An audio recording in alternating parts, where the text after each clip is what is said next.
Hey y'all, this video is about my book titled Family Conflict. Look it up on Amazon. Family Conflict by Davis-Bedrick. So why is there so much family conflict? I will just say that part of the curse was, that men would struggle in work, that they would hate their jobs, and God said for the woman that he would greatly increase her pain in childbearing.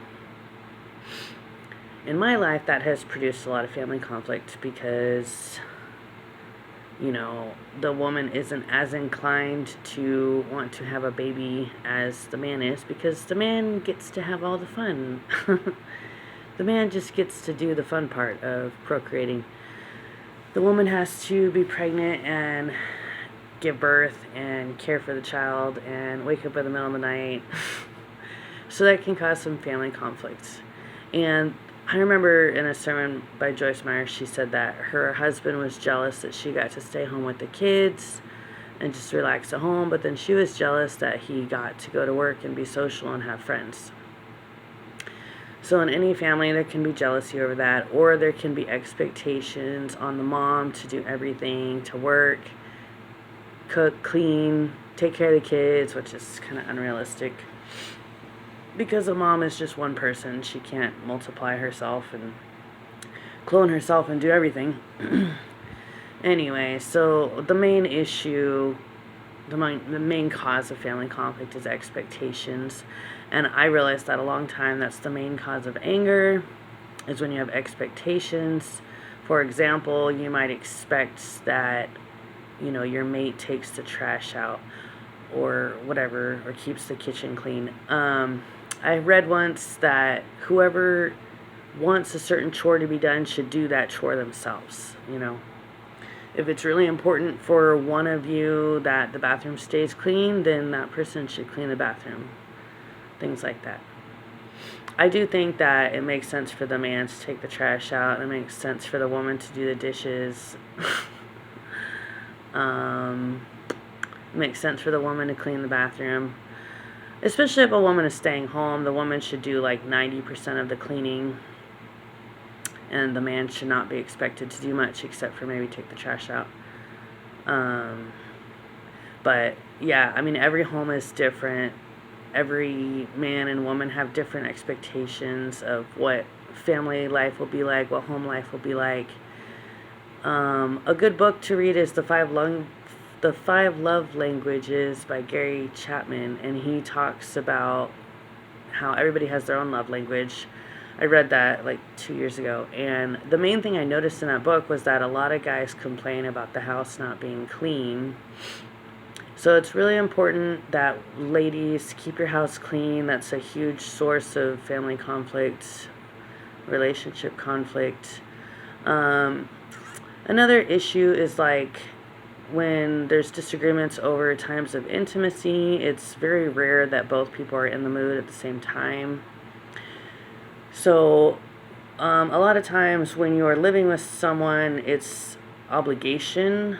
Like when you guys are intimate, it's out of obligation, which kind of takes the fun out of it, but oh well. I remember one of my exes, I said about some guy, I was like, but he's happily married. And he said, is anyone happily married? So, yeah, it's not very common for people to have a happy relationship because there's conflict over cleaning, over times of intimacy, how often, when, blah, blah. And then hobbies. Hopefully you both enjoy doing the same thing. Like, hopefully you both enjoy watching movies, or you like the same shows, or maybe you like going out to dinner, whatever. Other issues can be money. This can cause a lot of family conflict.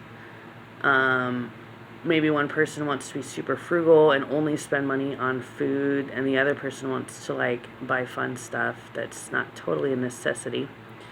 So watch out for that. It's good to have discussions. It's good to have a budget, obviously. Each person should have a limit each week on how much they can spend, and they should stick with that. That's really important. What else? And then the last major cause of family conflict is in-laws. If either the man or the woman are more loyal to their parents than to their mate, that's going to cause serious issues. Your number one priority should be your mate. You should value their opinion above anybody else's. That doesn't always happen, but it should. Anyway, so those are the main sources of conflict that cause family conflict. And if you are having lots of family conflict, it's good to discuss things. But if things get too heated, I recommend taking a time out and separating, which is basically what me and my ex are doing now. We're taking a time out to for both of us to really think about what we want and how things could be better the next time we're together, I guess. It's good to have a plan, and it's good to really think about what you want, you know? It's good to really think about what you want. I think a lot of times there's family conflict and anger because people aren't getting what they want. They don't know what they want. They can't clearly communicate what they want. Jesus says you have not because you ask not. That works for us with God and for us with other people. You have not because you ask not. If you want something, ask for it, and all your relationships will be better. Right? So ask for what you want. God loves you. God bless. Bye.